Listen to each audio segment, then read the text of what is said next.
अगर आपने इरादा किया है कि आप अपनी क्वालिफ़िकेशन को इम्प्रूव करना चाहते हैं और इस सिलसिले में यूरोप आना चाहते हैं, तो यकीन जानिए आपने बहुत अच्छा फ़ैसला किया है। क्योंकि ये एक फ़ैसला आपकी ज़िंदगी बदल देगा, जैसे इस फ़ैसले ने मेरी ज़िंदगी बदल दी थी। तो आइए, आज की वीडियो में मैं आपको 7 ऐसे स्टेप्स बताता हूँ, जिसमें आप अपनी इस ख़्वाहिश को हकीकत का रूप दे सकेंगे। बाय द वे, अगर आप मुझे नहीं जानते तो मेरा नाम डॉक्टर आतिफ़ मशकूर है। मैं पिछले 20 सालों से यूरोप में मुक़ीम हूँ और मेरी तमाम हायर एजुकेशन और एम्प्लॉयमेंट यूरोप की ही है। और अगर आप भी यूरोप में हायर एजुकेशन के लिए, एम्प्लॉयमेंट के लिए या फिर इमिग्रेशन के सिलसिले में आना चाहते हैं, तो मैं आपकी मदद कर सकता हूँ। तो चलें आएँ आज की वीडियो की तरफ चलते हैं। जी, तो सबसे पहला जो आपने स्टेप लेना है, जो स्टेप नंबर 1 है, वो है टेक अ फर्म डिसीजन।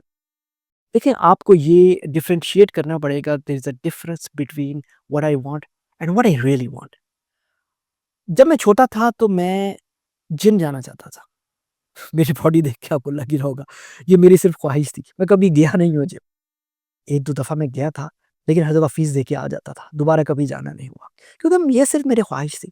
हाँ, मैंने अपनी हायर एजुकेशन इम्प्रूव करनी थी। ये मेरा मुसम्मम इरादा था। ये मेरी स्ट्रॉन्ग विल थी। ये मेरा फ़र्म डिसीजन था। इस सिलसिले में मैं यूरोप आया, मैंने मास्टर्स, पीएचडी और इवन अपनी डॉक्टरेट ऑफ साइंस भी यहीं से की। तो सबसे पहला जो आपने स्टेप लेना है, वो ये स्टेप है कि आपने मुसम्मम इरादा करना है कि आप यूरोप आना चाह रही हैं। जी, तो अब हम स्टेप नंबर 2 की बात करते हैं। जो दूसरा स्टेप आपने करना है, वो ये आपने करना है कि आपने सही मुल्क का इंतखाब करना है।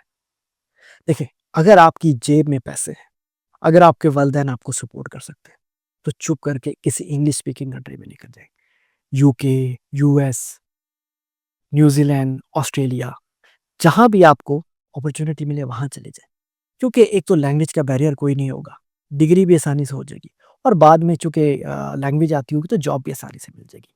हाँ, अगर आपके पास इतने फाइनेंशियल रिसोर्सेज़ नहीं हैं कि आप इन तमाम मुल्कों में जाके पढ़ सकें, क्योंकि यहाँ पे बहुत ज़्यादा आपको ट्यूशन फ़ी पे करनी है।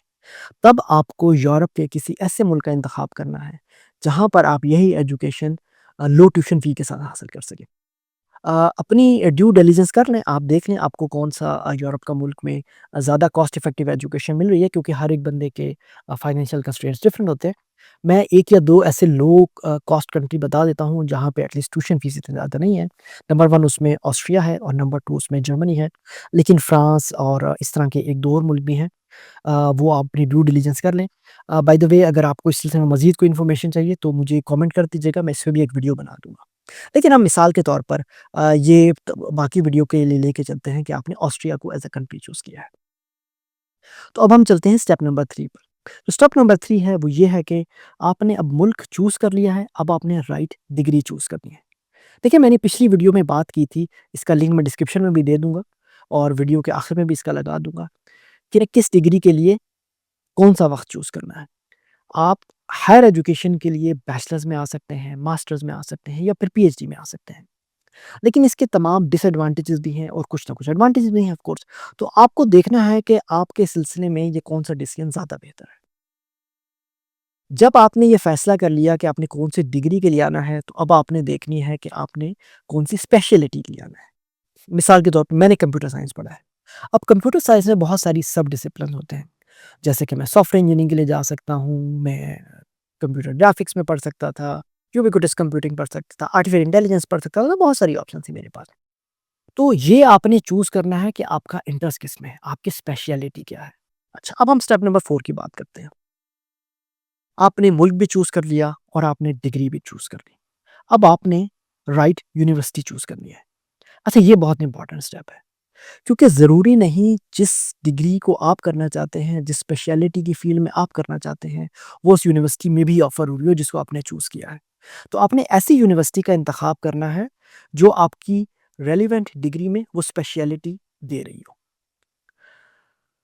बहुत सारी यूनिवर्सिटियाँ यूरोप में ऐसी हैं जो बैचलर्स लेवल पर तमाम डिग्रीज़ जो हैं, तमाम जो कोर्सेज़ हैं, तमाम स्पेशलिटीज़ हैं, वो इंग्लिश में ऑफ़र नहीं करती।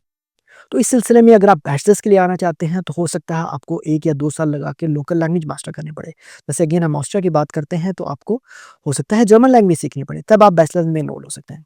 हाँ, लेकिन अगर आप मास्टर्स में आएँ, तो हो सकता है कि बहुत सारे कोर्सेज़ जो हैं, वो डायरेक्टली इंग्लिश में ऑफ़र हो रहे हैं और आपको किसी लैंग्वेज लर्निंग की रिस्ट्रिक्शन नहीं है। लैंग्वेज ऑफ़ कोर्स आपको चाहिए होगी, लेकिन वो जॉब सीकिंग या रोज़मर्रा की ज़िंदगी के लिए चाहिए होगी। एटलीस्ट आपको लेक्चर जो हैं, वो इंग्लिश में होंगे। तो ये एक बहुत इंपॉर्टेंट नसीहत है। फिर आपने जो देखना है कि वो यूनिवर्सिटी के रिक्वायरमेंट्स क्या हैं? क्या आप उस यूनिवर्सिटी की रिक्वायरमेंट्स को मीट भी कर रहे हैं या नहीं कर रहे हैं? बहुत सारी यूनिवर्सिटी की जो रिक्वायरमेंट्स हैं वो ये हैं कि आपका एक सर्टेन लेवल का जीपीए हो, आपने आइल्स किया हुआ हो या पर्टिकुलर बैंड हो आपका आइल्स में, या आपने टॉफल किया हुआ हो, उसमें भी आपका स्कोर हो, वगैरह वगैरह। तो आपने ये तमाम यूनिवर्सिटी जो चूज़ करते हुए ये चीज़ें देखनी हैं कि आप उसकी रिक्वायरमेंट्स को मीट कर रहे हों, और तब आपने यूनिवर्सिटी सेलेक्ट करनी है। और अच्छा, एक यूनिवर्सिटी को आप सेलेक्ट करके आपने नहीं बैठ जाना। आपने एक से ज़्यादा यूनिवर्सिटियों को सिलेक्ट करना है, क्योंकि ज़रूरी नहीं जो यूनिवर्सिटी आपने सिलेक्ट की है वहाँ पे आपका एडमिशन भी हो जाए। लेकिन ये बहुत क्रिटिकल डिसीजन है। बाज़ दफ़ा बहुत सारी यूनिवर्सिटियों में वो आपसे आपकी ओरिजिनल डिग्री माँग लेते हैं कि आप हमें अपनी ओरिजिनल डिग्री भेजें। तो अगर डिग्री आपको ओरिजिनल आपसे माँग रहे हैं, तो फिर आपको बड़े केयरफुल होके सिर्फ़ एक ही यूनिवर्सिटी सेलेक्ट करनी पड़ेगी। और इसके बाद एक जो चीज़ बहुत इम्पोर्टेंट है, वो आपने यूनिवर्सिटी की लोकेशन भी देखनी है। आपने कोई ऐसी यूनिवर्सिटी नहीं चूज़ करनी जो बहुत कोई रिमोट एरिया में हो, क्योंकि यहाँ बहुत सारी यूनिवर्सिटियाँ हैं, बहुत सारी यूनिवर्सिटी के कैंपसेज़ हैं, जो थोड़ा-सा शहर से बाहर होते हैं। ऑफ़ कोर्स वहाँ आप पढ़ तो सकते हैं, वहाँ आप रह भी सकते हैं, लेकिन आपको पार्ट टाइम अगर आप जॉब कर रहे हैं, तो शायद वो उसमें आपको ढूँढने में मुश्किल हो जाए। या आपको फिर शायद यूनिवर्सिटी आपकी बाहर हो और आप रहें शहर में, तो कम्यूट का टाइम आपका काफ़ी ज़्यादा लग सकता है। तो ये चीज़ आपने एक बड़ी सोच समझ के डिसीज़न लेनी है। तो हम स्टेप नंबर 5 की बात करते हैं। आपने यूनिवर्सिटी भी चूज़ कर ली, आपने कंट्री भी चूज़ कर लिया, आपने अपना कोर्स भी चूज़ कर लिया। अब आपने उस जो रिक्वायर्ड डिग्री चूज़ की है, अब आपने उसके लिए तमाम डॉक्यूमेंटेशन प्रिपेयर करनी है। जैसे मैंने पहले ज़िक्र किया, डॉक्यूमेंटेशन के लिए इंग्लिश लैंग्वेज सर्टिफ़िकेट्स, आपको टॉफ़ल का क्या बैंड चाहिए, आपको आइल्स का क्या बैंड चाहिए, आपको डिग्री अगर आप जिसमें जा रहे हैं, क्या उसमें कोई ख़ास जीपीए की लिमिट तो नहीं है? हो सकता है कि आपको जीपीए 3.5 चाहिए, और अगर आपका जीपीए 3.5 नहीं है, तो क्या आप उसके लिए एलिजिबल भी नहीं हैं कि नहीं? तो ये तमाम चीज़ें आपको बड़े गौर से देखनी है जाके डिग्री की रिक्वायरमेंट क्या-क्या है। और जब आपकी डिग्री की रिक्वायरमेंट पूरी हो जाए, तो गुड, अब किस चीज़ का इंतज़ार है? जाएँ और अप्लाई करें। Now your job is to get and secure admission. और अगर वन्स आपने ये तमाम अपनी डिग्री के लिए जो है वो अपने तमाम डॉक्यूमेंट्स भिजवा दिए हैं, तो अब मुसल्ला बिछा के बैठ जाएँ, क्योंकि अब आपको दुआओं की ज़रूरत है। आपने जो कुछ करना था, वो आप कर चुके हैं। अब आप अल्लाह से दुआ करें, अपने वालिदैन की खिदमत करें, और माँ की दुआएँ लें, क्योंकि अब आपके कंट्रोल में कुछ नहीं है। बाज़ दफ़ा ऐसा होता है कि आप तमाम डिग्री रिक्वायरमेंट्स को पूरी कर रहे होते हैं, लेकिन बाज़ दफ़ा बहुत सारे स्टूडेंट्स अप्लाई कर देते हैं, तो आपका मेरिट लिस्ट में नाम नीचे चला जाता है। तो again now your luck has to play a part in it. खैर, अब हम अज़्यूम करते हैं कि आपका एडमिशन हो गया है। कांग्रेचुलेशंस!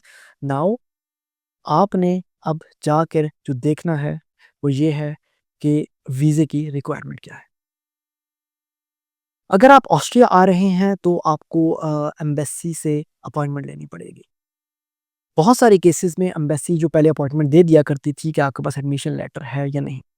लेकिन आपने ये एंड टाइम का वेट नहीं करना कि आपके पास एडमिशन लेटर आएगा, तो तब आप रिक्वायरमेंट जाके चेक करेंगे। जैसे ही आपने अपनी एडमिशन के लिए अप्लाई कर दिया है, आप साथ-साथ एम्बेसी की वीज़ा की रिक्वायरमेंट भी देखना शुरू कर दें। इसमें एक बात जो मैं आपको बता दूँ कि वो आपके एडमिशन के लिए भी और वीज़े के लिए भी आपके तमाम डॉक्यूमेंट ऑस्ट्रियन एम्बेसी से लीगलाइज़ होने चाहिए। तो ये जो आपको प्रोसेस है, वो आपको पहले से देख के करना पड़ेगा। फिर आपने डेडलाइन्स को भी मेंटेन करना है, उनको केयरफुली वॉच करना है कि जब आपने एडमिशन करना है, जब आपने वीज़ा करना है, तो आपके पास इतना बफर पीरियड हो कि आप वीज़े के लिए आपको कोई मुश्किल ना हो। By the way, fall semester के लिए जो यूनिवर्सिटियों में जो डेडलाइन होती है, वो जिसमें ज़्यादा इनटेक्स होते हैं, वो यूजुअली मार्च होती है, स्प्रिंग होती है। तो आपने अगर आप नेक्स्ट ईयर के लिए अप्लाई कर रहे हैं, तो मेक श्योर कि तमाम आपकी जो डॉक्यूमेंटेशन है, वो फॉल तक कंप्लीट है। और आपने तमाम वीज़े की रिक्वायरमेंट्स भी देख ली हैं, ताकि जैसे ही एडमिशन लेटर आए आपके पास, आप फ़ौरन जाके वीज़े के लिए अप्लाई कर दें। और कोई किसी किस्म का कोई फ़ेक डॉक्यूमेंट जो है वो नहीं लगाना है। मैं बहुत सारे लोगों को जानता हूँ जिन्होंने बैंक स्टेटमेंट थोड़ी-सी किसी से आगे-पीछे करके बैंक स्टेटमेंट लगा दिया, एक आध कोई फ़ेक डॉक्यूमेंट लगा दिया, and they are banned for the rest of their life.